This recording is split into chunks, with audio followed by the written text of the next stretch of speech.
"Sir, you and your companion need to leave first class immediately." The flight attendant's voice cut through the quiet cabin like something cold and final. Every head in first class turned. Sitting in seat 2A was a man in a faded jacket, the kind that had seen too many winters and not enough dry cleaning. No one said a word, but the looks said everything. Ryan Carter reached into his pocket and produced his boarding pass, holding it out with a steady hand. The attendant barely glanced at it. Seconds later, a security officer appeared at the cabin door. But before the plane ever moved, a private call reached the cockpit, and the captain ordered a full stop. Ryan Carter was not the kind of man who made entrances. He moved through Pittsburgh International the way he moved through most of his life, quietly, efficiently, without drawing attention. He wore a jacket that had been good quality once, maybe 6 or 7 years ago, before the cuffs started fraying and the color faded from charcoal to something closer to gray smoke.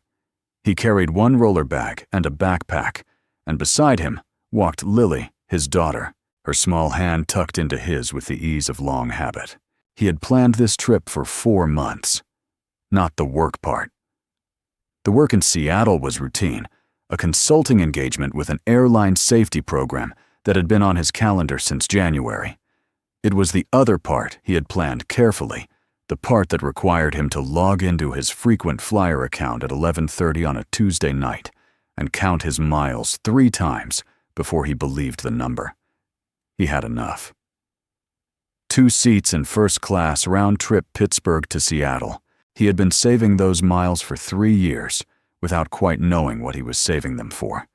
And then Lily had said quietly that she wished she could sit in the front of the plane just once, where the seats were big and people brought you things, and he had made his decision that same night.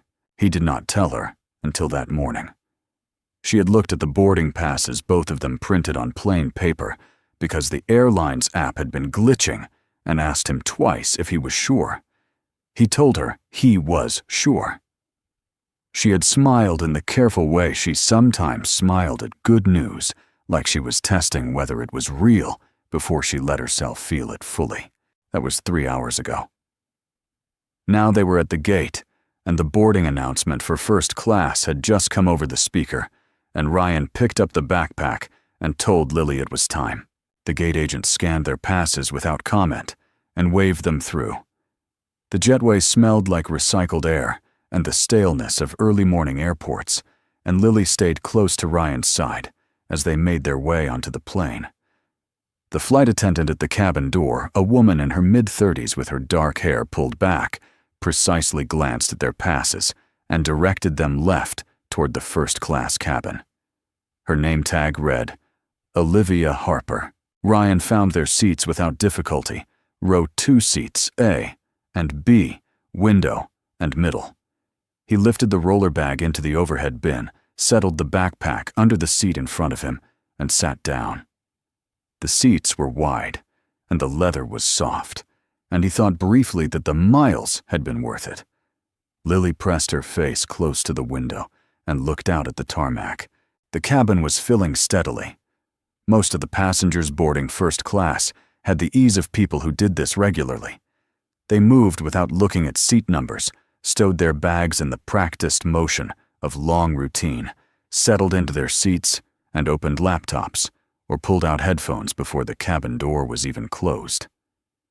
Ryan watched them without judgment. He had been on hundreds of flights himself, though never in this section of the plane. Claire Whitmore boarded 12 minutes after Ryan. She was somewhere in her mid-40s, dressed in the precise, understated way that costs a great deal of money and is designed to look as though it doesn't. Her carry-on was a hard-sided case in matte black, and she wore the expression of someone who expected things to be in order and occasionally found that they weren't. She stopped at row 2, looked at Ryan, and looked at Lily, and something shifted very slightly in her face. Not quite a frown, but the precursor to one. Her seat was across the aisle in row 2 seat D. She sat down, crossed her legs, and took out her phone.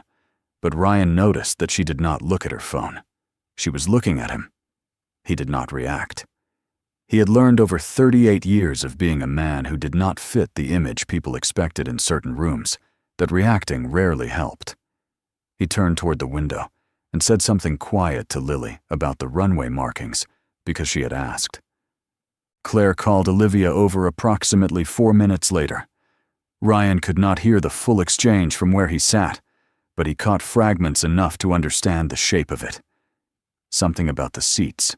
Something about whether the passenger manifest had been verified. Olivia's response was professional and carefully neutral, but she nodded more than she should have, the kind of nodding that meant she was managing rather than dismissing. Olivia walked to the front of the cabin, spoke briefly to another crew member, and then returned. She stood in the aisle beside Ryan's row and addressed him directly. "Sir," she said, "I'm going to need to verify your boarding documentation before we continue." Ryan looked up at her. "You already scanned it at the door." "I understand that," Olivia said. "There's been a question raised about the booking, and I need to take a closer look." He handed her the printed boarding passes. She studied them, then kept them, and moved to the front galley. Ryan watched her go. Claire across the aisle had returned to looking at her phone, but her posture had the quality of someone who is listening carefully to everything happening around them. Olivia came back 2 minutes later without the passes. "Sir," she said, "I'm still having some difficulty confirming the redemption booking in our system. I'm going to ask you to step to the front of the jetway with me, so we can sort this out without inconveniencing other passengers. I'll need to hold on to the passes until we've verified everything." "There's nothing to sort out," Ryan said. His voice was even. "Those are valid boarding passes for seats 2A and 2B. They were issued on a miles redemption booking made 4 months ago. The confirmation number is printed on the passes." "I understand your position," Olivia said in the tone of someone who does not understand, or does not want to. "But until we can fully verify, you can verify it right now," Ryan said. "Call the loyalty program desk. The booking has been confirmed 3 times, including this morning at the gate." Olivia's expression did not change. "Sir, I'm going to need to ask you and your companion to come with me." The cabin had gone quiet in the way that large groups of people go quiet when they are paying close attention while pretending not to. Ryan was aware of it, the weight of it, the specific discomfort of being the subject of that kind of attention. He was also aware of Lily beside him, who had stopped looking out the window. He looked at her. Her face was very still, the way it got when she was working hard to hold something in. He recognized that expression. He had seen it before in harder circumstances than this, and it was the thing that settled his decision more completely than any argument about seat assignments. He could fight this. He had every right to fight it. The booking was legitimate, the passes were valid, and what was happening in this cabin was not a clerical error. It was something else, something older and uglier than a database glitch. He knew it, and most of the people in this cabin knew it, and Claire Whitmore across the aisle certainly knew it. But Lily was holding herself together with a discipline she should never have needed, and Ryan decided that her not falling apart in front of a cabin full of strangers was worth more than being right. He reached up and retrieved the roller bag from the overhead bin. He picked up the backpack. He told Lily quietly that they were going to step out for a minute, and she nodded once and stood up and took his hand, and they walked up the aisle together while the first-class cabin watched in silence. Claire Whitmore turned her face back to her phone. At the front of the cabin, as Ryan was stepping into the jetway, a man in the 3rd row heavyset, glasses, a button-down shirt, pulled out his phone and started filming. He said nothing, just filmed. 2 other passengers did the same. Ryan did not look at any of them. He kept his hand around Lily's and kept moving forward, and the cabin door closed behind them with the soft mechanical click of something being sealed. The jetway felt different once the door was shut. Smaller, more exposed, the kind of space that makes a difficult situation feel more difficult. Olivia spoke to a ground staff member at the gate desk, a brief conversation conducted in low voices, while Ryan and Lily stood to one side. Ryan set the roller bag down and crouched to Lily's level. "We didn't do anything wrong," he told her. It was the only thing that mattered to say. She looked at him with the clear, direct look she had inherited from her mother. "Then why are we out here?" He did not have a good answer for that, not one he could give her right now. He said, "Sometimes things take longer to get sorted than they should. That's all this is." She considered this. "Are we still going to Seattle?" "Yes," he said. "We're going to Seattle." She nodded and leaned against him, and he put his arm around her shoulders, and they waited. Inside the first-class cabin, Claire Whitmore reached for the small bottle of sparkling water that Olivia had set on her tray table and took a slow sip. The seat beside her remained empty. The seat across the aisle row, 2 seats A and B, also remained empty. She looked at them for a moment and then looked away, and the expression on her face was the expression of someone who has gotten what they wanted and is not entirely sure how to feel about it. The ground staff member at the gate desk was running Ryan's confirmation number through the system for the second time. The first run had returned an error she now suspected was a database lag, because the second run was showing a fully confirmed miles redemption booking seats, 2A and 2B, Ryan Carter, plus 1 companion round-trip Pittsburgh to Seattle, booked 4 months ago. She looked at the result, and then looked at Olivia, who had come back out to the jetway. "It's confirmed," the gate agent said. Olivia looked at the screen. She said nothing for a moment. Then she said, "I'll need to check with the cabin supervisor." Ryan, standing 6 feet away with his roller bag at his feet and his arm around his daughter, heard every word of that exchange. He did not say anything. He had moved past the point where saying things felt useful. He was in a different calculation, now the one where you weigh what is right against what will cost the people you love the least, and you make the harder choice. The boarding door was still open. The plane had not yet pushed back. And somewhere on the other side of that door, in seat 2A, the seat that belonged to Ryan Carter on a confirmed first-class booking he had spent 3 years of miles to earn the leather, was still warm. He looked at the departure board above the gate desk. The flight to Seattle was scheduled to push back in 14 minutes. He thought about those 14 minutes and what they might mean, and he made a decision that had nothing to do with the seat and everything to do with the girl standing beside him. He picked up the roller bag. "Come on," he said to Lily. "Let's go find somewhere to sit." They walked back up the jetway toward the gate, and the sound of the cabin muted voices. The hum of the aircraft systems, the soft closing of overhead bins faded behind them. Ryan did not look back. He focused on the end of the jetway, on the light coming through the gate windows, on the solid and reliable fact of his daughter's hand in his. He had no idea that in approximately 9 minutes, a call would be placed from the airline's operations center to the cockpit of that plane. He had no idea that the captain sitting in that cockpit, a man named Michael Hayes, who had been flying for 26 years, would pick up that call and go very still. He had no idea that the name Ryan Carter would mean something entirely different to Michael Hayes than it meant to Olivia Harper or Claire Whitmore or anyone else on that aircraft. He was just a man walking with his daughter toward a row of seats near a window, trying to figure out how to explain to her, gently and without bitterness, that the world was sometimes like this, and that it did not mean she was worth less than anyone sitting in that cabin behind them. He found 2 seats near the gate window and sat down. Lily sat beside him and looked out at the tarmac at the plane they had just been removed from, at the ground crew moving equipment beneath the wings. After a long moment, she said, "Dad, do you think the seats are comfortable in first class?" He looked at her. "Yeah," he said. "They were pretty comfortable." "Good," she said. And she leaned her head against his arm, and they sat there together in the gate area while the departure clock ticked down, and Ryan Carter, who had spent his entire career keeping aircraft safe from the inside out, waited quietly to see what came next. The gate area was not crowded at this hour. A few passengers sat scattered across the rows of seats near the window, most of them absorbed in their phones or their coffee cups, indifferent to the man and the girl who had just walked back up the jetway carrying their bags. Ryan set the roller case down beside a seat facing the tarmac and sat with his back straight and his hands resting on his knees, the posture of a man who is holding himself together by keeping very still. Through the gate window he could see the aircraft. Ground crew moved in their practiced patterns beneath the wings. A fuel truck had pulled away.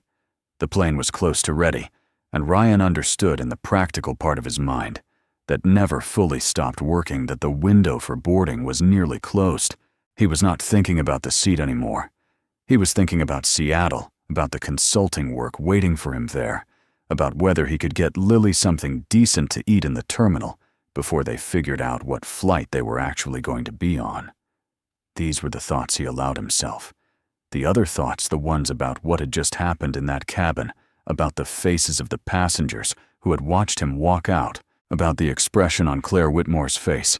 When she turned back to her phone, those he set aside the way he had learned to set things aside, that he could not do anything useful with. Lily was looking out the window. She had not said anything since they sat down, and Ryan did not push her. He knew her silences. This one was the kind where she was processing rather than withdrawing, turning something over in her mind, with the quiet, methodical approach she had gotten from him and the emotional steadiness she had gotten from her mother.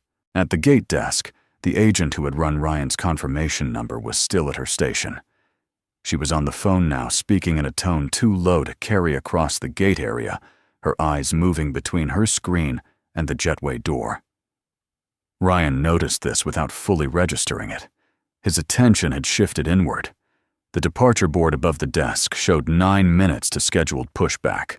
Inside the aircraft in the cockpit, Captain Michael Hayes was completing his pre-departure checklist when the call came through from operations. It was not a routine call. The channel it came through was used for time-sensitive administrative issues, the kind that occasionally required a captain's direct attention before departure. Hayes picked up and identified himself, and the operations coordinator on the other end gave him a name. Ryan Carter. Hayes did not respond immediately. He set down the checklist in his hand and looked at the instrument panel without seeing it. He knew that name. He had known that name for 7 years, since a safety review meeting in a conference room in Dallas, where a freelance aviation engineer had presented a structural fatigue analysis that nobody in that room had wanted to hear. Hayes had not been in that room himself. He had been consulted afterward, as part of the pilot advisory group brought in during the inspection process, but the analysis had circulated widely enough that everyone in commercial aviation who paid attention knew what had happened and who had driven it. The analysis identified a stress fracture pattern in the wing spar assembly of a regional aircraft model currently in service with 4 carriers, including the one Hayes flew for. The engineer had the data, he had the modeling, and he had the quiet certainty that is more convincing than any raised voice. The executives had pushed back hard. The engineer had not moved. 3 weeks later, the model was grounded for inspection. The fractures were confirmed in 11 aircraft. The repair program took 4 months and cost the industry an amount that was never fully disclosed, but the number that circulated informally had 7 figures. No one had died. That was the point. No one had died because one engineer had done the work and refused to be talked out of it. Hayes knew the name Ryan Carter the way people in his profession knew the names of the people who had kept them alive without ever meeting them in person, with a specific and unglamorous gratitude that had nowhere obvious to go until a moment like this one. The operations coordinator was still talking. She explained that Carter was currently a contracted independent evaluator for the airline's new safety compliance program, an engagement arranged at the executive level, and kept off the standard passenger manifest notes. Carter had boarded as a regular first-class passenger. He had been removed from the cabin approximately 11 minutes ago, following a complaint from another passenger and a verification dispute initiated by cabin crew. Hayes asked her to repeat the last part. She did. He set the phone down on its cradle and sat for a moment with his hands flat on his thighs. Then he pressed the intercom for the forward cabin. Olivia Harper answered on the second tone. Hayes asked her to confirm the status of the passenger removed from seat 2A.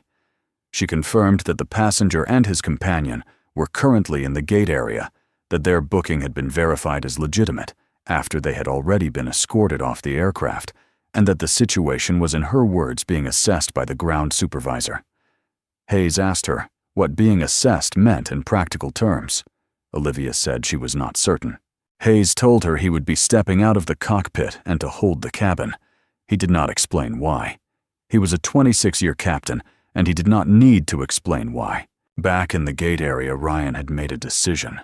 It had formed quietly over the past several minutes, without drama, the way most of his important decisions formed through a process of elimination that left him with only one option he could live with. He was going to take Lily to the terminal, find the customer service desk, and request 2 seats on the next available flight to Seattle in whatever cabin had space. He would file a formal complaint, not because he expected anything to come of it immediately, but because the record needed to exist.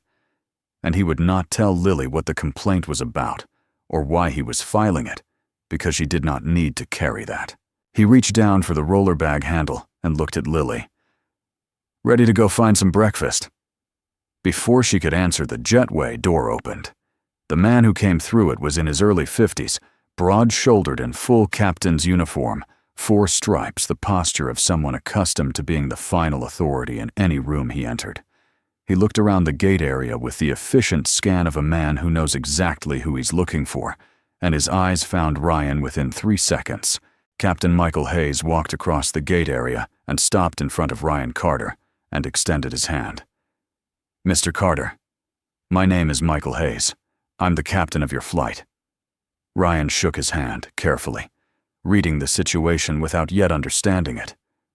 "Captain, I owe you an apology on behalf of this airline," Hayes said. He was not performing the apology. His voice was level, and his eyes were direct, and he said it the way someone says something they mean. "What happened in that cabin should not have happened. Your booking is confirmed, your seats are yours, and I would like to personally escort you and your daughter back on board." Ryan looked at him for a moment. "The gate agent already confirmed the booking was legitimate. That was before we left." "I know," Hayes said. "And you still left. That's the part I'm here about." Something in Hayes's expression was more specific than a routine customer service correction, and Ryan, who had spent his career reading technical details that other people missed, noticed it. He did not ask about it yet.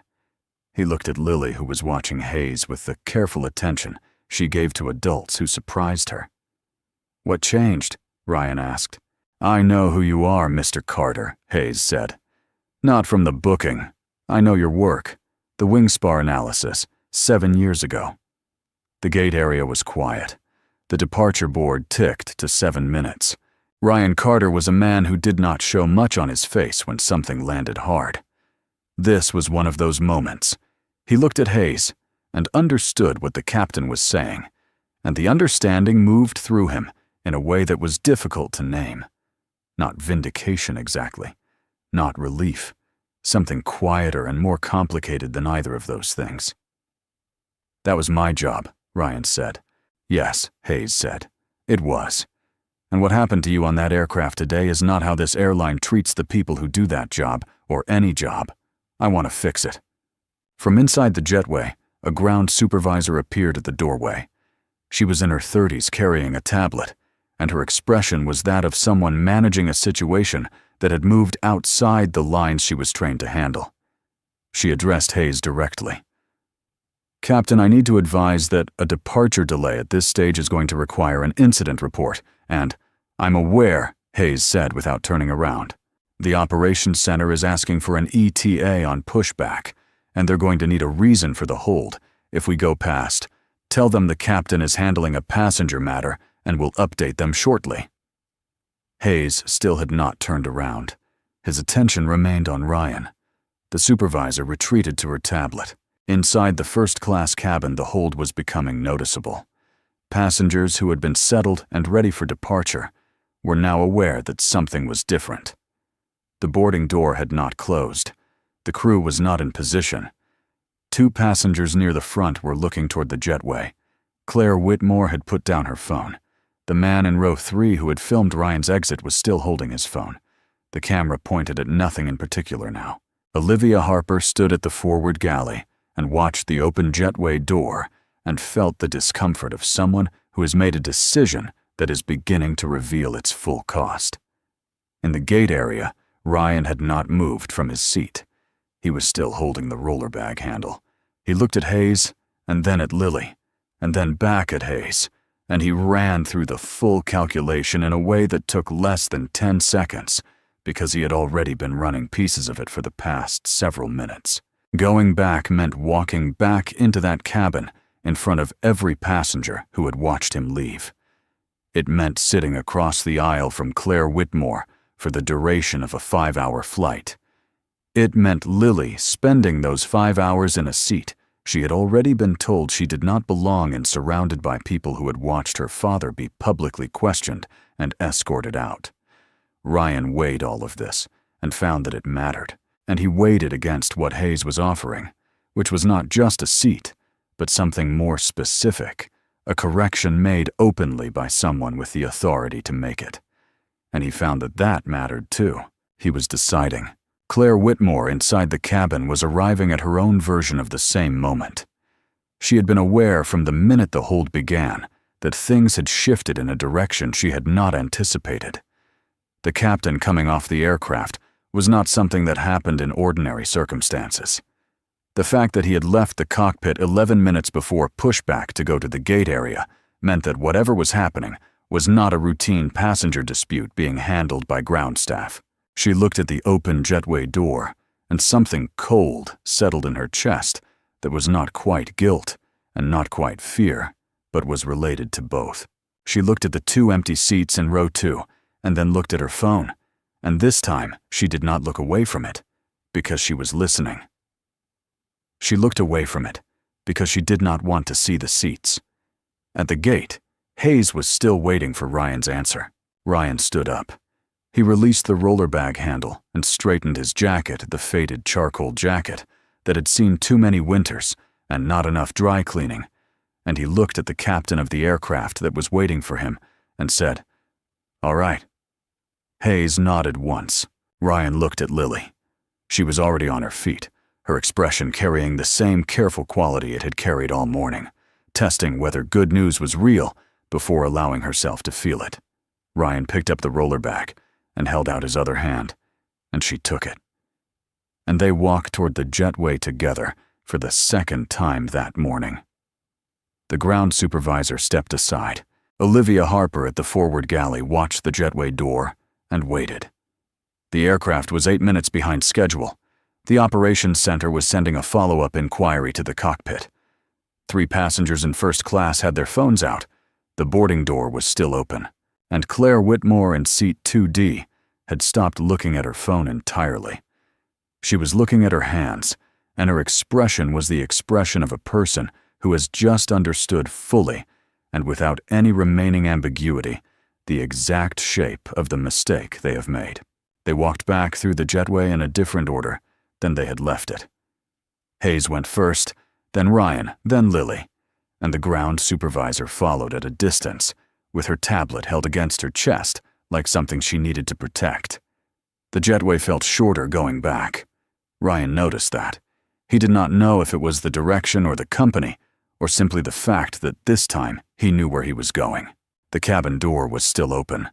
Olivia Harper was standing at the forward galley, and when Hayes stepped back onto the aircraft, she straightened in the way that crew straightens when the captain returns, not stiffly, but with the attentiveness of someone who understands that whatever is about to happen has moved beyond their authority to manage. She looked at Ryan, and then at Lily, and then at her own hands briefly, before returning her eyes to Hayes. Hayes did not go back to the cockpit immediately. He turned to face the first-class cabin. The passengers who had been looking at their phones or staring at the headrests in front of them all shifted their attention at the same moment, drawn by the simple fact of the captain standing in the aisle facing them rather than disappearing behind the cockpit door. The man in row 3 still had his phone out. Claire Whitmore in seat 2D was looking directly at Hayes with an expression that had lost most of its earlier certainty. Hayes spoke clearly enough to be heard by everyone in the cabin, without raising his voice. "I want to take a moment before we depart. What happened on this aircraft in the last 30 minutes did not meet the standard this airline holds itself to, and it did not meet my standard as the captain of this flight." He was not performing contrition. He was stating a fact. Mr. Carter and his companion were removed from their confirmed seats based on an assumption that had no basis in the actual booking record. That was wrong, and I want to say so plainly in front of everyone who witnessed it. The cabin was completely still. Hayes continued. "Most of you don't know who Ryan Carter is, and that's exactly the point. It shouldn't matter.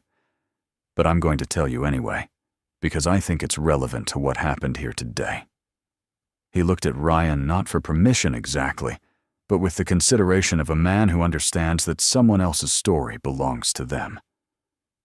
Ryan gave a short nod. Hayes looked back at the cabin. 7 years ago, Mr. Carter identified a structural defect in a class of regional aircraft that was in active service across multiple carriers. He documented it. He presented it to an industry that did not want to hear it, and he did not back down when he was pressured to. 11 aircraft were pulled from service. The repairs took 4 months. No one died. That is not a small thing. No one in the cabin moved. The man in row 3 had lowered his phone slightly, though the camera was still running. Mr. Carter is also currently engaged by this airline as an independent safety evaluator, Hayes said. He boarded this flight as a regular passenger, in seats he earned through a legitimate miles redemption. He was removed from those seats because of how he looked, not because of anything in the record. And that is something I am not willing to let stand without saying so directly. Claire Whitmore was looking at the tray table in front of her. Her hands were in her lap. Hayes stepped back and gestured toward row 2. Ryan moved past him and lifted the roller bag back into the overhead bin, the same position, and sat down in seat 2A. Lily settled into seat 2B beside him. The leather was exactly as he had left it. For a moment, nothing happened. Then the man in row 3 started clapping. It was not a loud clap, not a performance. It was the sound of someone doing the one concrete thing available to them to mark that a wrong had been corrected. 3 other passengers joined within 2 seconds. Then more. Within 10 seconds, the entire first-class cabin was applauding, not with the enthusiasm of an audience, but with the quality of people who had been uncomfortable witnesses to something and were grateful for the chance to register, however quietly that they knew it had been wrong. Ryan did not stand. He did not acknowledge the applause with anything more than a brief contained nod. He was not comfortable with it, but he let it happen because refusing it would have been its own kind of performance, and he was done performing anything for this cabin. Lily looked around at the people clapping, and then looked at her father. Something had shifted in her expression. The careful measuring quality had eased, replaced by something that was not quite a smile, but was close enough to matter. Ryan put his hand over hers on the armrest and left it there. Claire Whitmore didn't clap. She sat with her hands in her lap and looked at the tray table, and after several seconds, she turned her face toward the window, away from the aisle, away from the seats across from her that were no longer empty. The cold thing that had settled in her chest during the hold hadn't left. It had gotten more specific. She was a woman who had built her professional life on the ability to assess situations quickly and act decisively, and she was now sitting with the full recognition that her assessment this morning had been wrong from the beginning, not mistaken in a technical sense, but wrong in a way that went deeper than a database error. The applause around her was a precise measurement of exactly how wrong. Olivia Harper at the forward galley was not applauding either. She was watching. When the applause settled, she walked to row 2 and stood in the aisle and addressed Ryan directly. Her voice was steady, though it cost her something to make it that way. "Mr. Carter, I owe you an apology. I didn't verify the information the way I should have. I let someone else's concern override what the record was showing me, and I held on to your boarding passes and walked you out of seats that were yours. I'm sorry." Ryan looked at her for a moment. "I appreciate that," he said. He meant it. He could see that the apology was real, that it was not a script being executed to manage a situation, and that mattered to him. "It happens," he added, and left it there because it did happen, and he was not interested in prolonging her discomfort beyond what was necessary for the thing to be acknowledged. Olivia nodded once and returned to the galley. In the operations center, the duty manager was watching the departure delay ticker and fielding calls from 2 supervisors who wanted to understand what was happening with the Seattle flight. The ground supervisor at the gate had filed a preliminary incident note that used the phrase passenger reinstatement, following captain intervention, which had triggered a flag requiring a senior response. The duty manager made 3 calls in quick succession to the gate, to the cabin supervisor coordinator, and to the airline's VP of customer operations, who stepped out of a meeting when she saw who was calling. The conversation was brief and functional. The videos were already circulating. The man in row 3 had posted 2 clips to a platform that did not require captions to convey what was happening, and the clips had been picked up by several other accounts within 20 minutes. The VP said she would be at the airport within 40 minutes. The duty manager said the captain was handling the on-aircraft situation, and the operational priority was getting the flight departed. The VP agreed and said the airline would be making a formal statement before the end of the business day. Back in the cabin, Hayes had returned to the cockpit. The boarding door was sealed. The crew was in position. The operations center had cleared the updated pushback time, and the ground crew had begun the disconnect sequence for the jetway. The flight to Seattle departed Pittsburgh 41 minutes behind schedule. Ryan spent the first hour working through a set of technical documents on his laptop, the preliminary materials for the safety evaluation he was scheduled to begin in Seattle the following morning. He read methodically, making occasional notes in the margins of a printed report pulled from the front pocket of the backpack. Lily had the window seat and watched the cloud cover break over western Pennsylvania, pointing out features of the landscape below with steady enthusiasm. Olivia brought the meal service to row 2 with the same professionalism she brought to every other row, but she took an extra moment when she set Ryan's tray down to make sure everything was correct, the kind of care that follows a genuine apology. He thanked her. She said of course. During the second hour, Claire Whitmore got up from seat 2D and walked to the forward lavatory. On her way back, she stopped in the aisle beside row 2. Ryan looked up from his laptop. She was standing with her hands clasped in front of her, and the expression on her face was not the one she had worn when she boarded. It had lost its architecture. She looked, if anything, tired. "I behaved badly this morning," she said. She did not qualify it or explain it. She said it the way someone says something they have arrived at slowly and are not proud of. "I want you to know that I know that." Ryan looked at her for a moment. She was not asking for forgiveness. She was not performing remorse for an audience. The cabin around them was occupied with its own concerns, meals, screens, the white noise of cruising altitude, and no one appeared to be watching. She was saying this because she needed to say it, and he recognized that. "All right," he said. She nodded and returned to her seat. It was not a reconciliation. It was not a resolution in any clean narrative sense.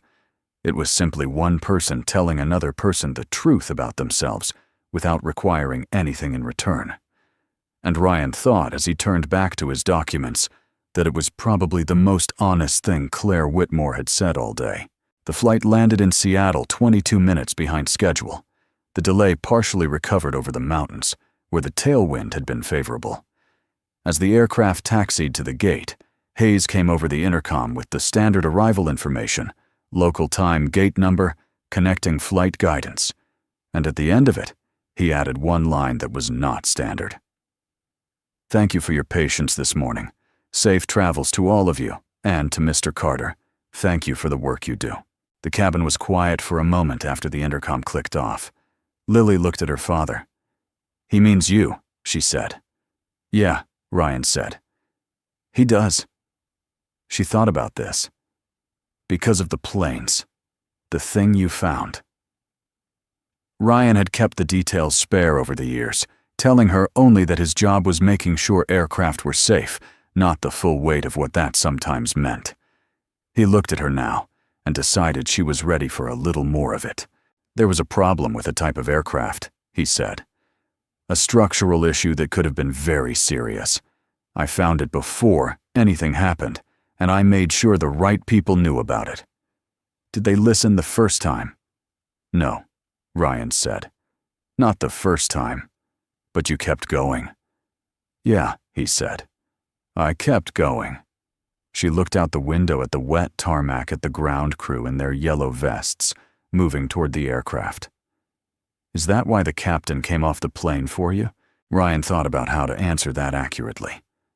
Partly, he said, but also because what happened wasn't right, and he was in a position to do something about it, and he did. Lily was quiet for a moment. Then she said, I want to keep the boarding pass. The one from today, both of them, she said. The ones you printed. He reached into the backpack and found them 2 sheets of plain paper, folded once, with the confirmation number and seat assignments printed in the standard airline font. He handed them to her. She folded them carefully and put them in the front pocket of her jacket. He did not ask her why. He understood why. She was keeping them for the same reason people keep any record of a day that taught them something, not as evidence of what had gone wrong, but as proof that it had been corrected, and as a reminder that the correction had required someone to decide it was worth making. The seatbelt sign clicked off. Around them, the cabin filled with the sounds of people gathering their things, overhead bins, opening phones coming off airplane mode, the low murmur of resumed conversations. Ryan closed his laptop, zipped the backpack, and stood to retrieve the roller bag. The day after they returned to Pittsburgh, the airline announced a mandatory training update for all cabin crew focused on booking verification procedures and bias in passenger interactions. The announcement used the careful language of institutional improvement. But the incident report filed by the ground supervisor and the captain's own written account had been specific enough that everyone inside the organization understood exactly what had prompted it. Olivia Harper completed the training in its first available session. She also submitted a written account of her own actions during the incident that went beyond what was required, a document that named her mistakes without minimizing them, and that served in the months that followed as part of the core case study material the training program was built around. She had not done this because she was required to. She had done it because she believed the record should be accurate, and because she had learned standing in the aisle of a first-class cabin that morning that accuracy was not always the same as comfort. Claire Whitmore sent a letter. It arrived at Ryan's home address in Pittsburgh 3 weeks after the flight, handwritten on plain stationery, 2 pages. Ryan read it once and put it in a drawer. When he responded, his reply was short, a single paragraph, acknowledging the letter and saying simply that he hoped she carried the lesson forward. He meant that without bitterness. People arrived at their reckonings on different timelines, and what mattered was not the speed of the arrival, but what they did once they got there. Lily kept the boarding passes in a small box on her desk, alongside other things she considered worth keeping: a photograph, a river stone, a folded note from someone who had once said something true about her. The boarding passes were not the most important thing in the box, but they were in it, and she knew exactly what they were for. Ryan Carter went back to work. He flew as he always had, in whatever seat the booking provided, through whatever weather the route required, doing the work that most people never thought about, and that made it possible for all of them to land safely. He did not think of himself as remarkable for this. He thought of it as the job, and he thought of the job as worth doing, and that had always been enough. It was still enough.